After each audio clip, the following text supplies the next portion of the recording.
माता की जय, भारत माता की जय, वंदे मातरम, वंदे मातरम, वंदे मातरम। सबसे पहले तो द कलाम न्यूज़ और वाई D7 तक मैं आपको हाथ जोड़ के धन्यवाद करता हूं और आपके दर्शकों को भी धन्यवाद करता हूं।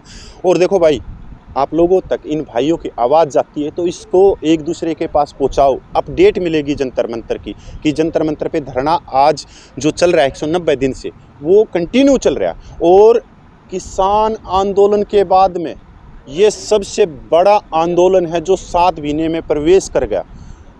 देश को आज़ाद हुए 76 साल हो गए पत्रकार मुद्दे, और 76 साल में ये दूसरा आंदोलन जो इतने लंबा चल पड़ा। तो दूसरी बात आपने कही कि कपिल भाई आप यहाँ पे दिखे, सर मैं यहीं पे रहता हूँ, आप ही नहीं दिखते, पता नहीं क्यों हमारे से नाराज़गी है पत्रकार मुद्दों की, क्योंकि उन्होंने पहले दिन से इस चीज़ को पहुँचाया है और लोगों को जागरूक किया है। तो मैं तो रोज़ यहीं पर रहता हूँ, पर मैं कम ही बाइट देता हूँ, कम ही। आप भी आज ही आए हो और चारों तरफ से आप दिखा सकते हो, तो बताओ सर, और आप मेरे से क्या पूछना चाहते हो? सर वही 65,000 और 70,000 करोड़ का कुछ विवरण बताइए, कुछ हिस्से में आया आप? सर देखो, माननीय प्रधानमंत्री ने लाल किले से 15 अगस्त को बोला कि 70,000 करोड़ रुपया दे दिया। चलो हम मानते हैं भाई 70,000 करोड़ रुपया दे दिया, इसके लिए धन्यवाद भी देते हैं माननीय प्रधानमंत्री का, भाई 70,000 करोड़ रुपया उन्होंने दिया। सर जो पैसा दिया क्या वो माननीय प्रधानमंत्री ने अपनी जेब से दिया? वो पैसा दिया 140 करोड़ लोगों ने खून पसीने के टैक्स से, और वो दिया अपने सैनिकों के लिए, जिन सैनिकों ने इस देश रक्षा के लिए 62, 65, 71 करीबन अनेकों ऑपरेशन किए और देश की जो छाती है वो गौरव से भरी। तो वो हमारे लिए एक प्यार है इस देशवासियों का। तो आज जो 70,000 करोड़ रुपये का दिया, तो हम एक चीज़ कह रहे हैं कि भाई श्वेत पत्र ला दो। माननीय प्रधानमंत्री कहते हैं कि जो छोटे रैंक के सैनिक हैं वो सैनिक हाथ में बंदूक लेके, पीठ पे पिट्ठू लेके, उसमें गोला बारूद भर के पहाड़ियों पे चढ़ते हैं और दुश्मन के छक्के छुड़ाते हैं। तो माननीय प्रधानमंत्री जी, वो परमेचर रिटायरमेंट वाले तो बाहर चले गए, जो कम सर्विस में रिटायरमेंट आते हैं तो 1 रैंक 1 पेंशन गई कहाँ? 70,000 करोड़ रुपया गया कहाँ? दूसरी बात, 1 रैंक 1 पेंशन की कोशियारी कमेटी बिल्कुल साफ कहती है कि जो कम उम्र में रिटायरमेंट आए हैं 1 रैंक 1 पेंशन उनके लिए है, तो वो तो बाहर चले गए। तो एक तरह से जो सेना के अंदर 54 से 60 साल की तक नौकरी करते हैं, ये उनके बेनिफिट गया। एक तरफ आप हमारे सैनिक भाइयों की जो 2300 रुपये तक सिपाही से हौलदार रैंक की पेंशन बढ़ोतरी कर रहे हैं, तो दूसरी तरफ 5.5 लाख रुपये का एरियर दे रहे हो, जो गैर कानूनी है, कोशियारी कमेटी की रिपोर्ट को खारिज करता है। तो वो आज माननीय प्रधानमंत्री श्वेत पत्र क्यों नहीं लेके आ रहे? दूसरी बात, माननीय प्रधानमंत्री जी आपको नहीं मालूम होगा, जिन सैनिकों ने इस देश की रक्षा के लिए जो न्यौछावर हुए हैं, जिनकी सर्विस 1 साल 2 साल 3 साल थी, और उन्होंने 62, 65, 71 करीबन पता नहीं अनेकों ऑपरेशन लड़े, उनकी सैनिक वीर नारियाँ माता बहनें की कोई बढ़ोतरी नहीं है 1 रुपये की। माननीय प्रधानमंत्री जी, इस सेना के अंदर जो जेसीओ रैंक है, जो सूबेदार है, जो राष्ट्रपति का रैंक कहा जाता है, जो ऑनरेडी लेफ्टिनेंट कैप्टन है, उनकी पेंशन में 1 रुपये की बढ़ोतरी नहीं। माननीय प्रधानमंत्री जी, आपके 70,000 करोड़ रुपये में से आप अगर बात करते हो कि आप लोगों ने 40 सालों में 1 रैंक 1 पेंशन, उसके लिए मैं तहे दिल से धन्यवाद करता हूँ। और इस पर कोई भी मेरा वो कहते नहीं है छीटाकस्सी नहीं है, मेरी बिल्कुल नहीं है, इसके लिए तो मैं लंबे हाथ जोड़ के कहता हूँ। पर आज माननीय प्रधानमंत्री को श्वेत पत्र लेके आना चाहिए कि 70,000 करोड़ रुपया गया कहाँ?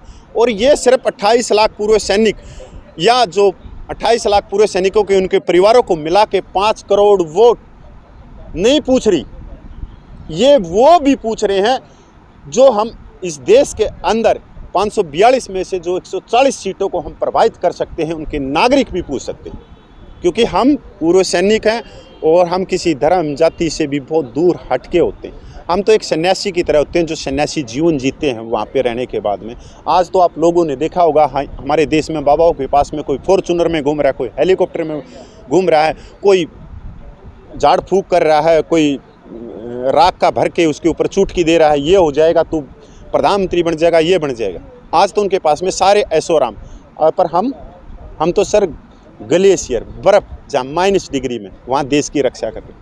रेगिस्तान जहाँ लोहा पिंगल के चल पड़ता है, जंगल जहाँ से हम गुजर नहीं सकते।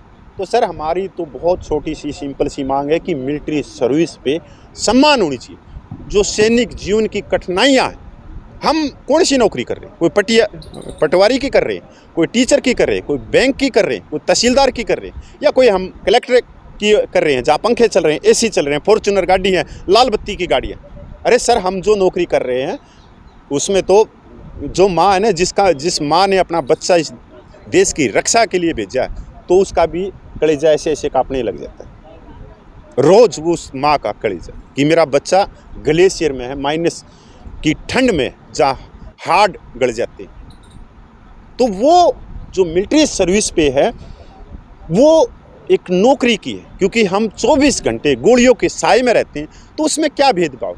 अगर हम डिसेबिलिटी की पेंशन की बात करें तो सर, इस देश की रक्षा करने के लिए लाखों सैनिकों ने, किसी ने अपने हाथ दिए, किसी ने अपना पैर दिया, किसी ने अपनी आंखें दी, कोई बिस्तर के ऊपर आज 100% लकवा की सिस्टी में चमचों के सारे पानी पी रहा है।